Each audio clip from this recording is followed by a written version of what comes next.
got some cool information that I've been wanting to share for a while. And this series has been out, and I wanted to talk about Leah Remini's series of Scientology and the Aftermath. And I'm rewatching that. I sat down to rewatch it, kind of let a good month or so pass to let it kind of sink in. It was powerful when it came out, and it's still powerful the second time around that I've watched it. And I wanted to talk about the first episode. I was hoping to do a series where I talk about each episode, kind of touch on some key points that passed by and really touched my heart and opened my eyes to confirm that, you know, Jehovah's Witnesses are very similar to Scientologists, and the cult-like behaviors are extremely similar, and it's kind of crazy, kind of scary, and I wanted to talk about that and share it with you guys and open up to a nice discussion. But I wanted to go into each episode and review not only the series as a whole, but also each individual episode, because they brought up a lot of little points, hopefully without spoiling anything, because I want you to go see it. Scientology and the Aftermath is on A&E channel. I'll have a link in the description. Please go check it out. If you are an ex-Jehovah's Witness or of a cult very similar to that, Scientologist, please check it out. It will turn on a lot of light bulbs and how similar. When you take the religion out of these religions and you look at them from a psychological standpoint and all the destructive behaviors and practices and policies that they have, they're very, very, very similar. Number one, the first thing that popped out to me, I'm going to bring up my notes really quick on episode 1. In the first 30 seconds, completely agree with everything Leah had to say. When I first started filming this show, I thought I would just be documenting stories of families that were torn apart by the Church of Scientology's policies and practices. But what I uncovered was much deeper and darker than I ever expected. What you're about to see sheds a light on the truth of what's really going on with this church. A church that I promoted, defended, and believed in most of my life. And if you're watching, Leah, hi Leah, you're pretty cool. You're also really cute. Keep up the hard work. And I hope that one day I can get to shake your hand in person or over coffee and tell you thank you, because it was more confirmation and affirmation on myself to realize how culty the Jehovah's Witnesses are. They may not have some of the extremist cult beliefs, but they're pretty damn close, especially when it comes to life and death matters. I think that's what brings Jehovah's Witnesses to another level, and extremely close to some of the practices and policies that Scientologists have. But most of it is very similar, if not exactly the same, just different names. I am the writer of the textbooks of Scientology. The aim and goal is to put man in a mental condition where he can solve his own problems. After all, religion is basically an effort to make man good. Scientology is the belief that you can better your mind, but you're also helping this planet be a better place.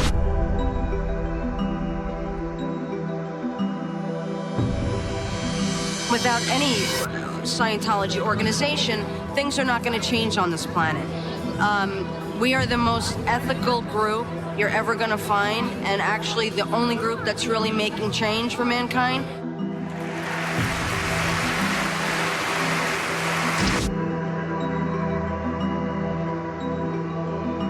After years of slowly questioning Scientology, Leah Remini, in her very public break with Scientology, I didn't want to leave the Church of Scientology. Nobody in my family wanted to leave. Nobody wanted it to be true. I didn't want to find out that what I had done my whole life was a lie.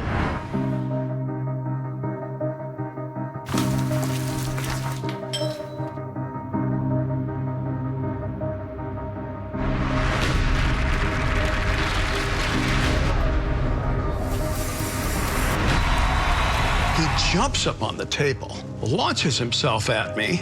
It's a hammer in my face. The Pope of Scientology just beat the shit out of me. This was violent. I thought he was going to kill somebody. And I'm standing there thinking he's going to come at me next.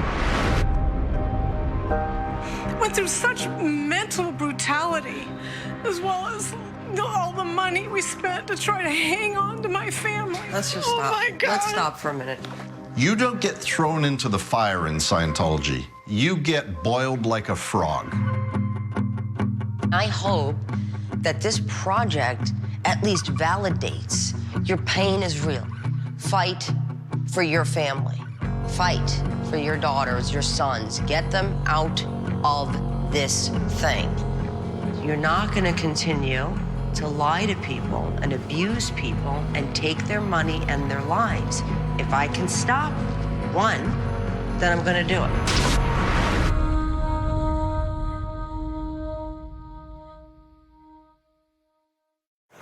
It kind of gave a good background on Scientologists. In the beginning, it kind of talks about Leah Remini's story and how her mother came into Scientology. She did not want to leave, and I didn't either when I left and when I was disfellowshipped. I may do some videos in the future of why I was disfellowshipped and what led to my awakening and how that process worked, even though it took years, a few years actually, even after over 2 decades of brainwashing. But I liked a lot of the points that she brought up. You know, she didn't want to leave. No one really wants to leave. When you grow up as one of Jehovah's Witnesses, I wasn't given the choice. My mother became one in her early 20s when she was very naive and very young, very vulnerable, and someone who asked questions like, there has to be more to life than this. There has to be more, and the Jehovah's Witnesses claim to have those answers if you conform to their views, and they have a very systematic approach of how that brainwashing happens to a person. It can happen to anyone. In fact, you probably, if you're not one of Jehovah's Witnesses, know somebody who knows someone who is, or have a relative who is, or someone who's married to one, or someone who goes to your school. You know someone. There's almost 8.5 million Jehovah's Witnesses, and yearly at their annual memorial, which is coming up pretty soon for us, and me and during the filming of this, there's over 20 million Jehovah's Witnesses that attend that a year. Now, why there's 7 billion people in the world, 20 million, over 20 million is a lot of people. You look at Mormons, there's almost 16 million Mormons, and you have to think about the inactive ones on that side that aren't 100% active, kind of like the JWs in their annual memorial. There's probably close to 30 million. I believe the numbers, they're kind of hard to find online, but I believe there's over 100,000 active Scientologists. That's a lot of people, especially in the United States. For some reason, all these cults like to have a home in the United States, and they're attracted to the U.S. Maybe it's, if you want to start a cult, do it in the U.S. Actually, that's not true. There's a dude in Australia who claims that he's Jesus and he's an ex-Jehovah's Witness, and he has a compound that he's building, which is mind-blowingly scary. Definitely going to talk about that in the future. Side note, sidetrack. So anyway, one of the points that stuck out to me that I completely agreed with, and if you haven't seen Leah Remini's Scientology in the Aftermath, please watch it. It's amazing, great information.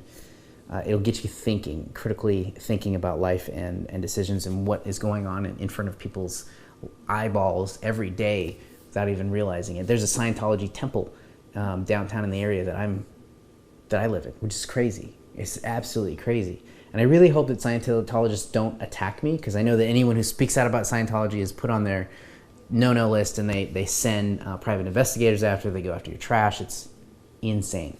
So please, Scientologists, don't attack me. I'm just saying how similar your guys' policies are to another religious group, Jehovah's Witnesses. I definitely agreed with many, many things that Leah said. One of them was that if you can fight for your family, and if you can save one of them, it's worth it. Even if they're not your family, if they're your Scientologist family, or in my case, Jehovah's Witness family, I think it's worth it if I can save someone. And that has happened. Since my exit from Jehovah's Witnesses and making these videos, I've managed to help not only a couple of people that I knew in person get out of the cult, but also many people online. I get emails and messages and comments every day saying thank you. And it means so much to me. It makes me feel like my life has a new purpose and a direction, an added purpose and direction to my life to continue to help people wake up, but also be comforted to know that what they were in was extremely crazy. especially when you take a step back and look at it from a psychological standpoint, and then analyze their beliefs. The promise of Scientologists and Jehovah's Witnesses are very similar. The JW's promise of better life, better children, happy marriage, better understanding of the world, and a closer connection to God, Jehovah. In Scientology, I'll roll this clip, they explain it very well.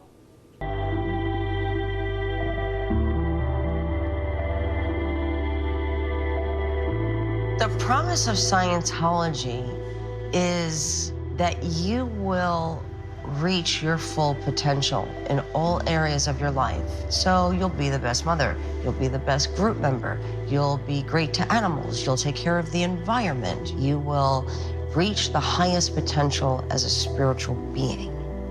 Not only are you fixing yourself, but you're also helping mankind. It offers you a sense of purpose in life. This is an organization that will save the planet from crime, from war, from people hurting each other. And we're going to be part of the solution. And when you make somebody feel they're part of something bigger, like saving the planet, but we're promised very similar things. A perfect new world without hate, anger, racism, financial problems. All human imperfections will be gone. Imperfections will be gone. And a perfect new world will take over with God's rule or government. In this case, the Scientologists are trying to salvage this sector of the universe to make it a bigger, better place. And then you'll eventually live happily ever after, or in their case, being reincarnated some other point in happily ever after world, and experience life as it was in the Jehovah's Witness case as it was meant to be. Jehovah's Witnesses believe that the Garden of Eden was not a mistake. It was there on purpose because the whole world was growing to be a huge garden that was maintained by the humans. And since imperfection happened from Satan and messed that all up, we're in the meantime where humans prove themselves to God, even as imperfect humans, that they can give and choose the right type of worship and worship the true God, Jehovah. That's their mindset. So it's very much us against the world. Jehovah's Witnesses versus the rest of the world, which is controlled by Satan. And they misuse and use a lot of scriptures to back up their points of view and misrepresent those scriptures to brainwash their members. So after you learn all of this in Scientology or as a Jehovah's Witness, I noticed another similarity is that it is now your duty to go out and warn the world to become one of Jehovah's Witnesses or a Scientologist, so that they can give money to the Kingdom Halls or Watchtower organization and never make a mistake ever again, because you'll be brutally punished either as a Scientologist, a Jehovah's Witness, or many other similar religions.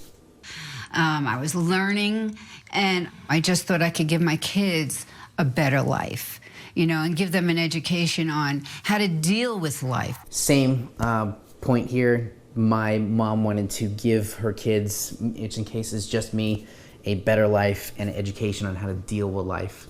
I remember growing up and having my mother say almost the exact same words. So that was chilling to hear that.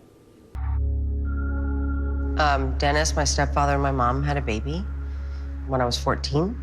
And then Dennis decided to leave my mother, and he moved in with somebody else, another woman. Knowing that he was leaving my mom with a newborn, was hard. And, what can she do?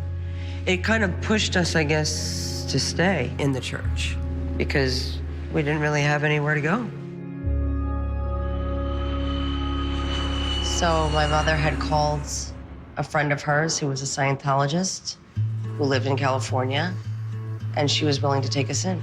This was very odd moment to see in the video as well, because my mom was in a similar situation. She was running away from her problem, in this case, running away from her family. She was doing her brainwash duty to cut off friends and family, and she needed help. And she moved to a town very, very far away, and the message was, if you are one of us, we'll take care of you. That was unbelievably chilling, because it was almost like the exact same situation, like they're looking for the same vulnerable people. Leah's mom, my mom, Absolutely crazy. Except the main difference is my mom is now shunning me and does not have anything to do with me, even though I wish I could change that. Maybe someday I will. I did attribute the communication course to my success when walking into a room full of producers and I could look at them in the eye and go, how are you? You know, I mean, like I really did believe that I had one up on everybody because I had this Scientology thing. This was kind of crazy, this moment where Leah she's talking about her career, getting different parts on TV and in movies. She had the belief that she had a one-up on everyone else because of her secret weapon, which was Scientology. Well, I had the belief that I had the one-up on everyone else because of this Jehovah's Witness thing, too. My earliest memories as a child, when I was 3 or 4 years old, I remember being in a stroller, being pushed around with my mom going door to door, knocking, doing her ministry, doing her service, or free slave labor, as I like to reference it now. I remember those are my earliest memories, going out in service and becoming an auxiliary pioneer at an early age because of that. Auxiliary pioneer is a word for someone who, it's a term for someone who puts a certain amount of hours in every single week or monthly and yearly to go out and give their service, go door to door, and that's backed by some misrepresented scriptures from the Jehovah's Witnesses, and they force their members to count their time for free, use their own gas, their own money, their own time, and plus you have to educate yourself and train and recruit other members and study all the time, almost 24/7, very similar to some Scientologists, on your own time and own money, and you just make it work. Otherwise, you're looked at in the Kingdom Hall or in their meetup places as not a spiritual person who's not putting God first. So there's a lot of internal shunning as well. But I had the belief, because of those skills, those public speaking skills, not being afraid of knocking on doors and talking to people I've never met before and strangers, giving talks since, oh God. I have to find this out. My mom won't talk to me, so I don't remember, but I think I was early as 7 or 8 when I started giving public talks on Tuesday nights. So, or depending on in the middle of the week, depending on where you're from. But I remember very early giving talks at an extremely early age, studying for hours on end and being able to focus and not have the fear of getting up in front of 100 people or more and read scriptures and talk about the Bible and put my own words in a certain structure that they had, which was an immense skill. You know, growing up now in my 20s, I realized that, oh my God, that's a great skill to have. The number one fear that I hear of from a lot of people is that they would rather be dead than be forced on stage to do a public talk or speak in front of people. So that means that they would rather be dead in the casket than be up on stage talking. So that's a massive skill. So thanks, Jehovah's Witness. Thanks for that. Appreciate it, you guys. Watchtower, governing body, what up? So that was one skill that I definitely am thankful for. It allowed me to be more comfortable on camera and do these videos. In 2006, I was invited to Tom Cruise's wedding. All of the top clergy of Scientology are there. It was a big deal for the church. And then I'm innocently standing by this fireplace in this big castle in Italy. And I said, hey, where's Shelley? Shelley Miscavige is the leader's wife. This was being called the wedding of the century. So it was very weird that she wasn't there. And their reaction was like, I mean, that's the leader's wife. You really shouldn't be asking about her. There's a pecking order in Scientology. There are parishioners and there are Sea Org members. But in my mind, I'm a parishioner, but I'm also just a human being asking where another human being was. The response that I didn't have the rank to be asking about a human being, it spoke to the person in me that doesn't like to be bullied. And that's what started me questioning the church more and more. And I really started searching on the internet stories of senior executives leaving the Church of Scientology. And also I was seeing stories of abuse over and over again, people being physically abused, sexually abused. I started getting enraged. And part of my personality is once I have the information, I have to do something about it. What started me questioning was very interesting. It was kind of similar to Leah Remini's. There were certain things and policies and whispers that were happening. For Jehovah's Witnesses, for me, it was the New Light when that started coming out. I remember very clearly when a little bit before the New World Translation, the Silver Sword came out, the new 2013 Bible. All these policies and ideas were changing of the new system, and the most notably the sheep and the 144,000. When those came out, I was just sitting there remembering going like, that's really confusing and doesn't make any sense to me. Where normally I would question, I'm not spiritual enough, I don't have that great of a relationship with God, but it just didn't make sense. I'd never heard the term new light before, because there had been a period of time where there was no new light for a while, or at least that it stuck out to me. And I remember this pioneer sister, I wish I could say her name, I won't out of privacy, but she came up to me and she was so happy. She's like, the brothers have new light coming in. And I was like, whoa, what's new light? And she's like, it's where the brothers were getting closer to the end of the system of things, and Jehovah's making things clear, and the governing body as our channel is opening up and clearing up understanding from what we were searching for truth before, and now it's clear to us now. And I'm like, wait, that means our beliefs change. That's what I was thinking. Pretty sure I said that to her. I was like, that means our beliefs change. I'm confused. And she was just so happy, and she just went about her day. She said, yay, Kameron, I'm so happy. And then she walked off, and I'm sitting there like rubbing my eyes going, wait a minute, that means our beliefs change. And I remember going home and looking at a reasoning from the scriptures book and finding this one tiny paragraph that said that their beliefs may change over time. And I had that conversation with my mom, and she's like, our beliefs don't change. And I said, yes, they do. And I showed her the reasoning from the scriptures book that there's this one little paragraph, this little loophole in their teachings, so they can keep changing their beliefs whenever they want to. That made me upset, and that's when I started to question things. But one of the major things was, like many Jehovah's Witnesses, when the elders would say things during their talks about wrong dates and the system of the world, and the system of things would end. I remember one of the things that when I was studying early on with an elder, I asked him, I don't remember how I heard about 1975, but a lot of Jehovah's Witnesses don't like to bring it up, and he grew up in that time. And I asked him, I was like, what about 1975, when that was the latest period of time where they prophesied that the end of the world was going to happen? I heard that, I had it in one of our studies, I heard that people sold their homes and, spent a lot of money because they were like, next year I'm not going to have to pay for this, and got, quit their jobs and went in full-time pioneering work, which means full-time door-to-door service. And the hours back then were much more arduous than they are now. And he's like, I remember that too. I was a young kid when that happened. And what they're saying wasn't really explicitly said in our literature. It was most people's opinions. And of course, he was a little kid when that happened, so that wasn't the truth. Reading Crisis of Conscience by Ray Franz was a huge eye-opener. I'm actually halfway through his second book, In Search of Christian Freedom, which is also another eye-opener. But that explained the whole 1975 fiasco, and then 1975 passed. Then looking at their membership records at 1975 and watching that just drop, and even the last 2 years from 2016 to 2017, with only a 2% increase in membership, it just makes me question what's going on now versus then. And I was really thinking about what the heck was going on. People are reading that book. People were selling their homes, buying things they didn't have to pay for, because next year, I'm not going to pay for this. The new system's here, and I'm going to just devote my life to full-time preaching work. And those members were applauded and put on a pillar, and people were given talks, public talks. There's public talk recordings. I'm going to see if I can find a recording of this and play it, of being applauded for doing that. And their lives were destroyed the next year, and it took the society, the governing body, 4 years to apologize for something that happened. 4 years.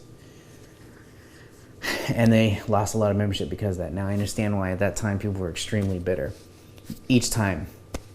Then when I started thinking about that, especially after I got out of the truth, and really analyzing how many times, even beyond 1914, before that they prophesied the end of the world and it didn't happen, and destroyed people's lives with no sorries or thank yous, and anyone spoke up, they were immediately disfellowshipped or dealt with or shunned. It's not cool at all. that's kind of got some things that got me to start questioning things. And for a lot of Jehovah's Witnesses, the wrong dates were huge things, huge red flags.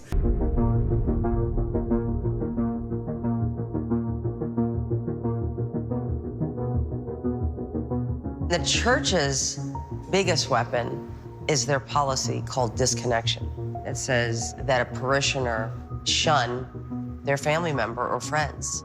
Disconnection. This was a huge light bulb moment. I didn't know that disconnection was their term for disfellowshipping or excommunication if you're in another faith. You can be disfellowship, disconnecting. Basically what that is, if you're not familiar, it's the term of the word is used to cut off all communication with the person who's disconnected or disfellowshipped, same as Jehovah's Witnesses, and treat them as if they're nothing until they come back and repent, depending on how serious their sin or crime has been. So I myself, who's a victim of disconnection or disfellowshipping in Jehovah's Witnesses, it's an awful thing. I haven't talked to my friends and family in many years. They won't speak to me, at least the ones that were in the truth. And I haven't reached out to the worldly ones yet because in my first video, I mentioned that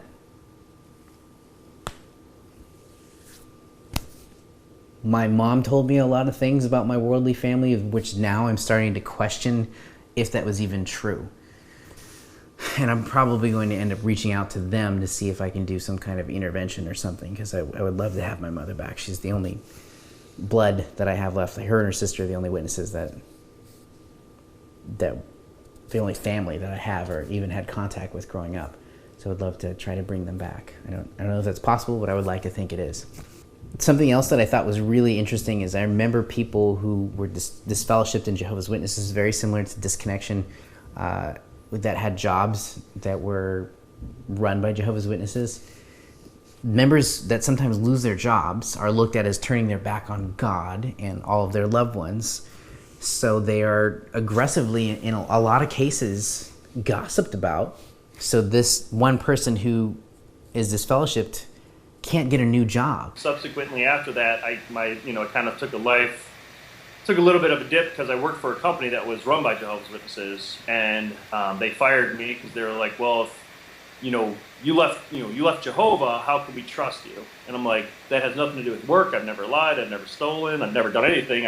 My sales are on the incline, on an increase. Right.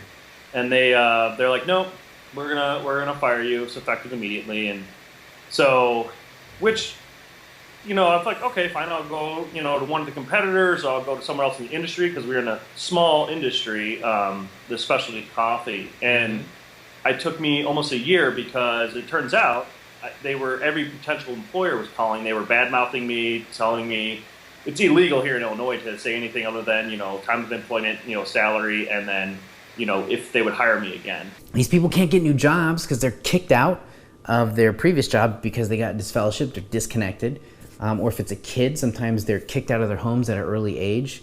I know many stories of many kids who ended up realizing that they were gay or bisexual or whatever it was, and at a very early age, being a teenager, they're kicked out of their home with no education, no way to support themselves, and that kid just goes off the deep end because they've lost their support system, they've lost their friends, they've lost their family, and it's just the same in Scientology. This destructive behavior is exactly the same. It's horrible.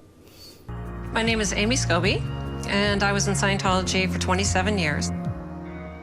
I was the Watchdog Committee member for Celebrity Centers.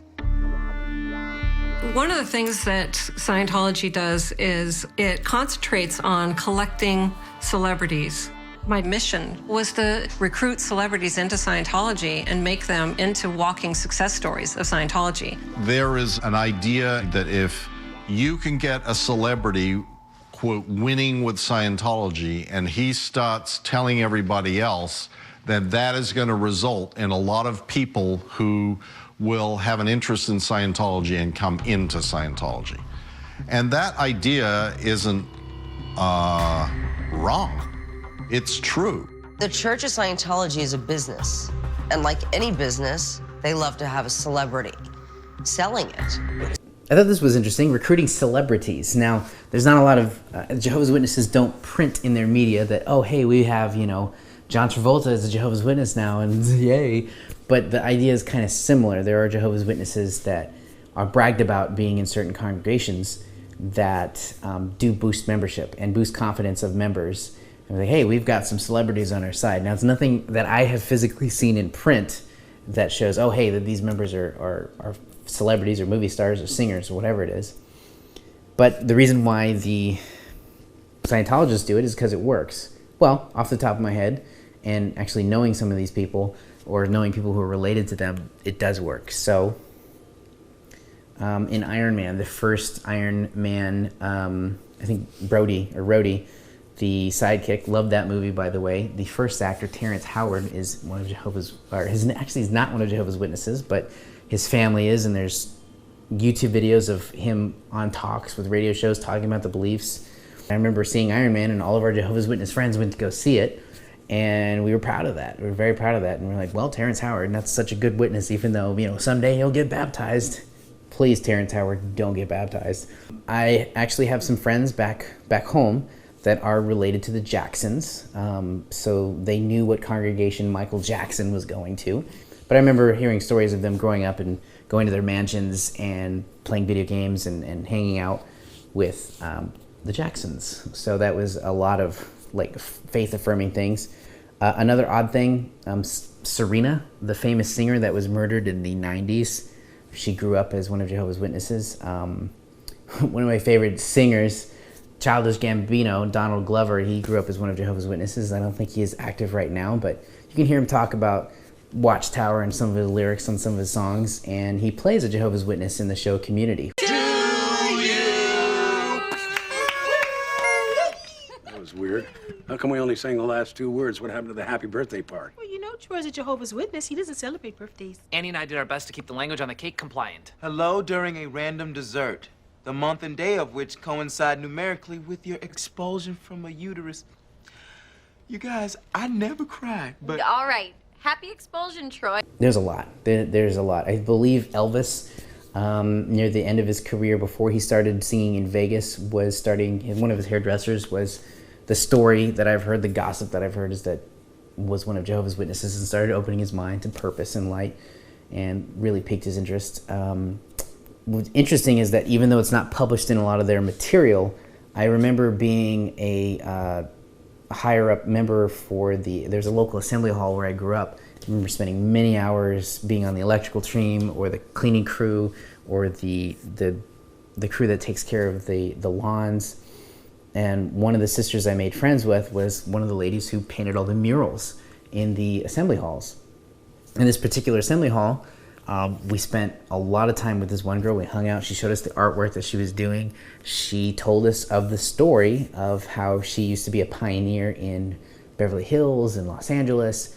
And a couple of the higher ranking brothers that came in, some traveling circuit overseers in that area, were bragging about how she knew one of these sisters, or her herself, I can't remember, I was really young, was giving magazines to 007, the old 007 from the 90s, which was Pierce Brosnan. It was crazy. She would meet up with him and give him the latest magazines, and he was reading those.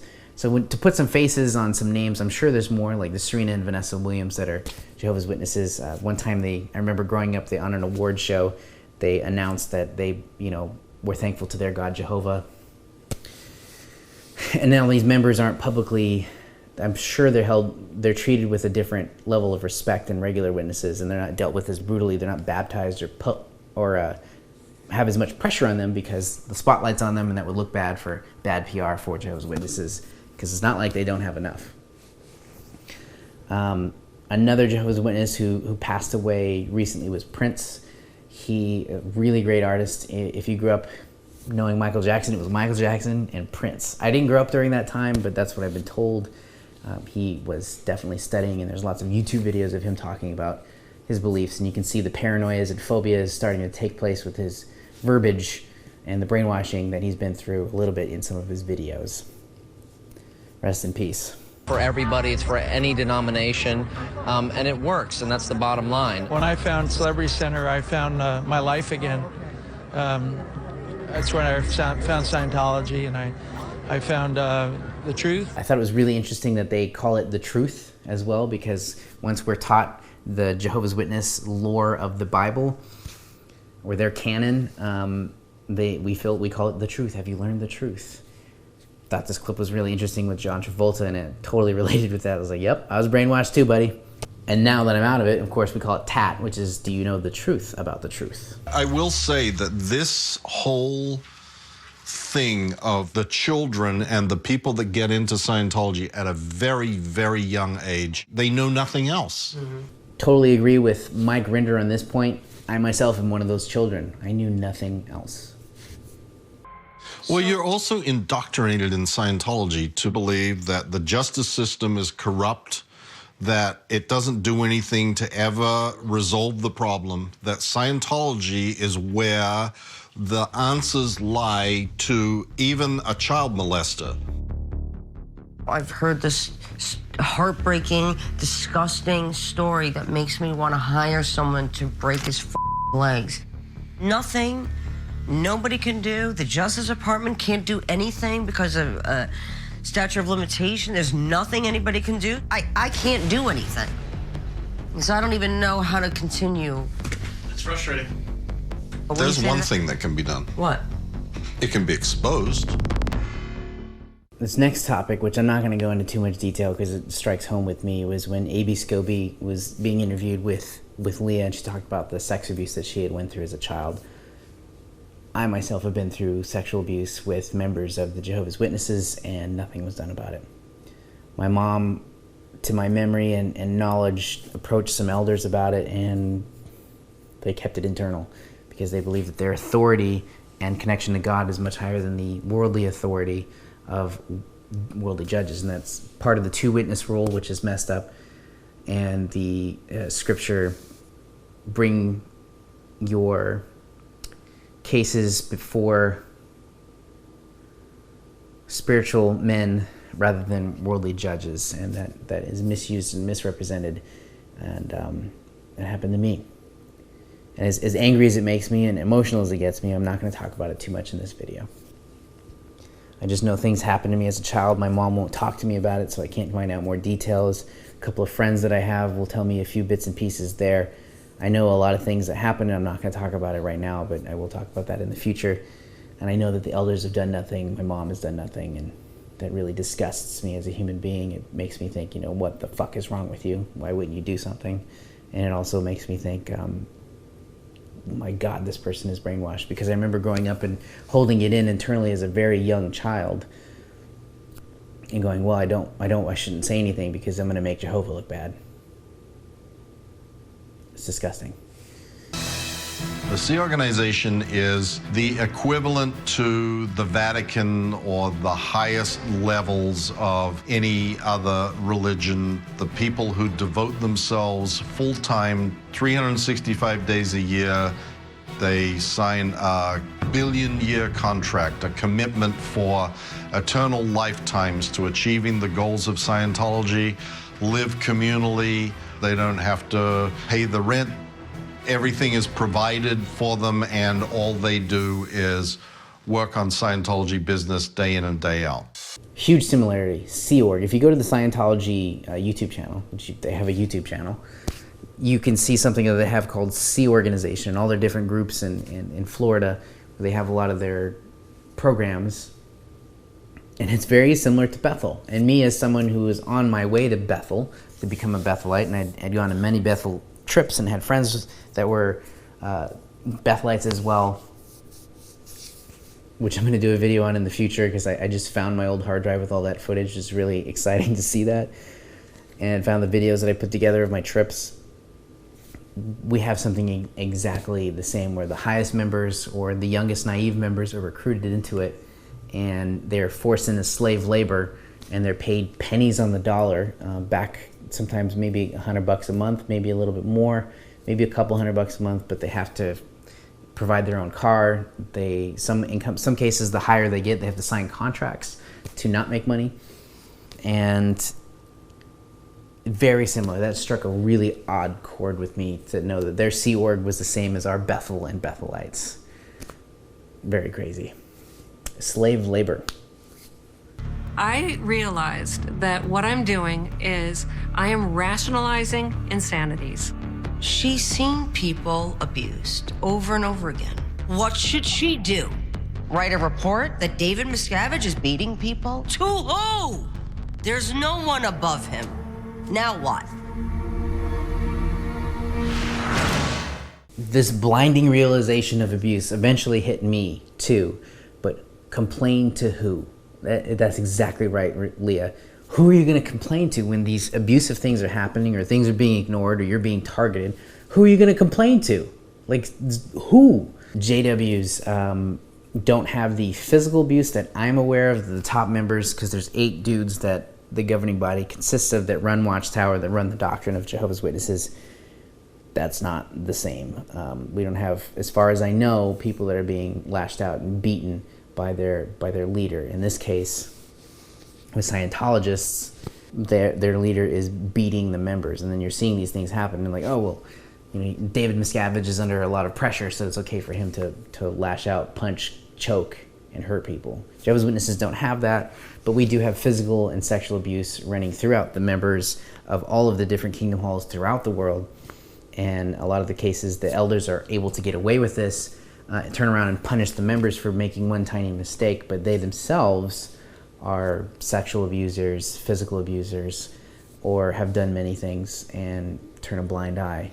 There's policies that the Jehovah's Witnesses have in their Shepherd the Flock book, which is in my last video with Fifth, what's up Fifth, where it allows elders to get away with that if they don't say anything. And it's not a policy that's okay. So very similar corruption on that case. I can reference many cases in my head, especially after reconnecting with one of the elders that I grew up with, who is now an ex-JW. He's covert. Told me a lot of stories about a lot of the elders that are running these congregations that have done horrible things, beating their wives, drinking, sexually abusing children, and they're in positions of power and nothing is being done. And other elders are turning away and letting this happen because their policies allow them to do so, and they're afraid of bringing a bad name on Jehovah's Witnesses. Our story about leaving is pretty interesting. I am one lucky lady, just so you know. I am so blessed to have him as my husband. He saved me from Scientology and the Sea Organization. We were both in the Rehabilitation Project Force together in Florida. And the concept of leaving is really scary, okay? Because number one, I joined so young, so I never went to high school. Didn't have a bank account. I didn't know how to drive a car. Never cooked. And you're taught that the outside world is just aberrated and criminal. So it was kind of a really scary thing to me. Imagine walking out of your house with zero money in your pocket, no one to call, no cell phone, no family, because usually the family who was outside the organization you weren't talking to. So imagine, just start your life right now. Rehabilitation Project Force, we don't have that. As far as I know, there isn't. You're just kicked out and shunned, and your reputation is destroyed. And sometimes you have to move away if you can, if you have any money, to even get a job or find a job or connect with worldly people, if you can. We don't have a rehabilitation force. This was a huge differentiator that I saw between Scientologists and Bethelites. We don't throw Bethelites into a rehab. But we do punish our members and try to put them through certain things, because the Jehovah's Witnesses aren't getting any new members either right now, currently. So they have to hold on to their current ones, and they drop light punishes, and they've recently lightened up on some of the policies where you can get reinstated, which means if you've been disfellowshipped for maybe something like a small crime or sin, like maybe adultery or fornication, which means everything from jacking off to looking at porn to doing what the body naturally does anyway, to, dating someone in secrecy, whatever it is. They've lightened up on some of those policies. Instead of being a year or 2 years of faithfully coming back to meetings and being shunned those entire times, to maybe 6 to 12 months now. That may have changed while I've been gone. But they've lightened up on some of those policies. The Rehabilitation Project Force was an eye-opener for Scientologists, to say the very least. It's much more drastic and harsh than I thought, but I would not put it above Jehovah's Witnesses to not initiate that in the future. So we originate that we want to leave. So, of course, right away you get separated. With individual security guards on me and on him. 24/7. 24/7. You know, like I had a security guard on me, and then a person sleeping outside the door. And then there's a person outside the building, being security guard for that building. Then there's a roving security guard. Then there's a guard at the gate, and the So lights come on. what would happen? I mean, what would happen if you walked past the first security guard? If I try to get out of there, yeah, they're gonna chase me. If I succeed. But to chase you, but you're a big guy. Yeah. Physically, you could have probably gotten out. Sure. Right? Yeah. And that's how I No matter what the did get security. out. So I it's finally really said, mainly a mental it's thing. Totally mental. Because you're trying to do the right thing. You're Right. not trying to. We're not wanting to hurt them. We're Right. just, I had enough. I've been here for 27 years. I don't want to be here anymore. Right. You know, it's just ridiculous. So anyway, I said, unless you want to shoot me in the head, we're out of here. Right. The SEOG will go to whatever lengths they think they can get away with to keep someone from leaving. They're not getting new people in, so they got to hang on to what they've got. Really connected to this part, strictly forbidden to have any contact with an enemy, same as disconnecting or the shunning policy. I am now, because I make videos and I'm an activist in my mind to help make people aware and give them education and make decisions for themselves, educated decisions, I'm considered an apostate, even though I still don't consider myself an apostate. I'm just like someone who's like, oh my God, this is messed up. I'm become an activist now, and because I have to internally, I can't live with myself if I don't. Now I'm looked at as an agent or a friend of Satan by Jehovah's Witnesses that are in the religion. We're marked as enemies, and that's worse than dying. That's worse than shunning, because now no one wants to even talk to you, look at you, or touch you. Whereas if you're just disfellowshipped and you're still brainwashed, every once in a while a witness might, pat your back or be like, look forward to the time when I can talk to you again in the future. Sometimes that happens, but when you're an apostate or an enemy of the church, that's worse.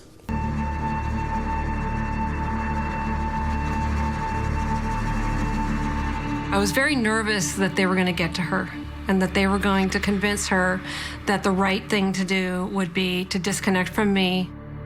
They usually start going after your Scientology family and friends, and they will try to talk the family member or friends into disconnecting from you and shunning you. I mean, it's just crazy. And apostates, which are I think Scientologists in a later episode are same word, but they're labeled as a SP, a suppressive person, which as someone who's an outsider, who's not even a part of Scientology or grew up as it, I would be considered probably as a suppressive person just for making this video, which is mind-blowing as someone who's just making comparisons between the two. One of the church's weapons is how they deal with family members who have left the church. For a Scientologist, being declared a suppressive person is a fate worse than death.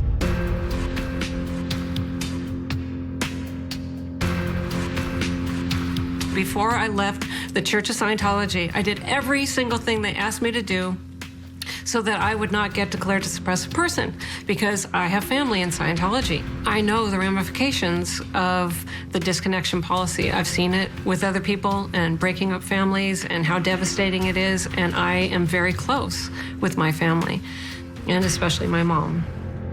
Family is the most important thing. I did not realize that until after I was disfellowshipped, and then I almost came back, still brainwashed, I almost came back for reinstatement.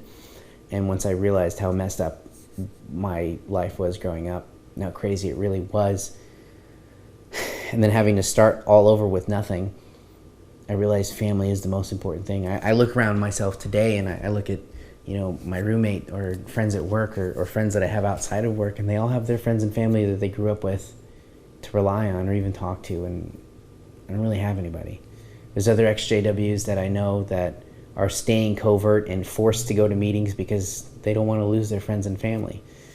And others that are like me, that lost everything, and it's not until you lose that you realize how important friends and family are, especially your family. It's so important. It's the most important thing. When people leave Scientology and they lose everything, they realize family was the most important thing. very similar here, if not exactly the same. No, it's exactly the same. The church goes after people, turns its back on you. So everything that you grew up with, that you thought was friendly, all of a sudden has turned it back on you. And it's all your fault because you sinned. You're the sinner.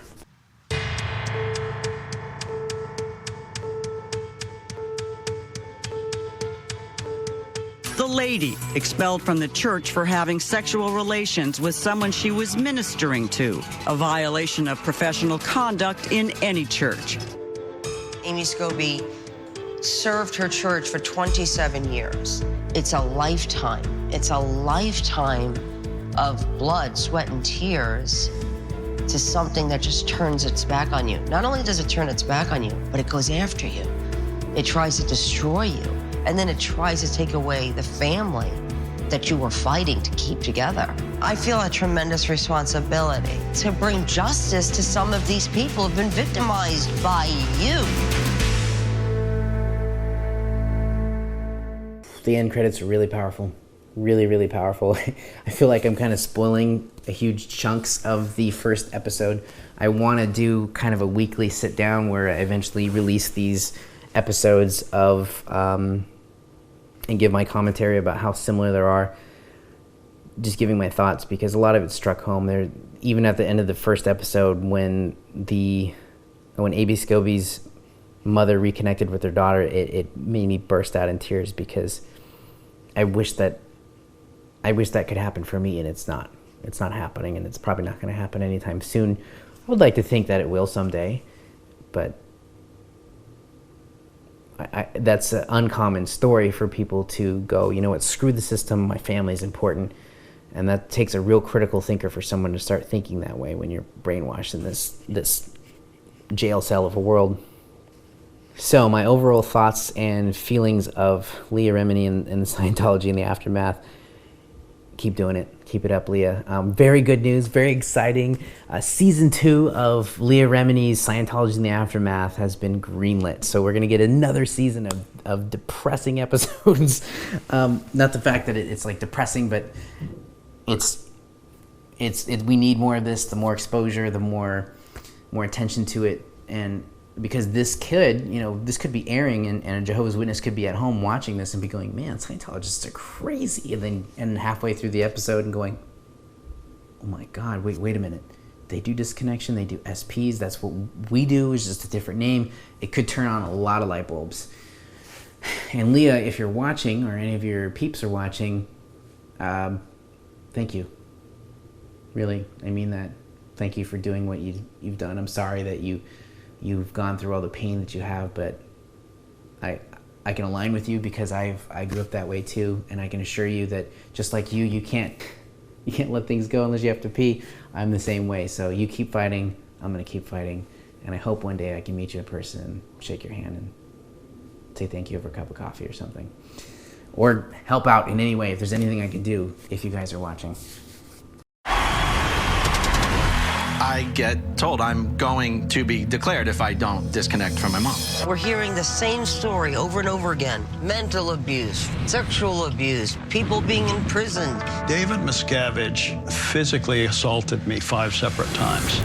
This was violent. I thought he was going to kill somebody. I had no idea this was going on. When I first started filming this show, I thought I would just expose the abuses. Now, I'm feeling like that's not enough. They just took their security truck and they just ran me right off the road. These people are actively destroying people's lives. The limit is really, what can you get away with? The intimidation tactics, the cameras in people's faces, anything was fair game when it came to dealing with critics of Scientology. Hey, who are you getting that for? That's my garbage. I thought the worst I had already heard, but it keeps getting worse. They both have their phones pointed this way. Now the church is coming after me. Why were you taking video of us? You're going to tell me that you're not a private investigator? But this is taking it to a level that is so vile. I'm not going to be intimidated. The church will get exposed, and I'm not going to stop.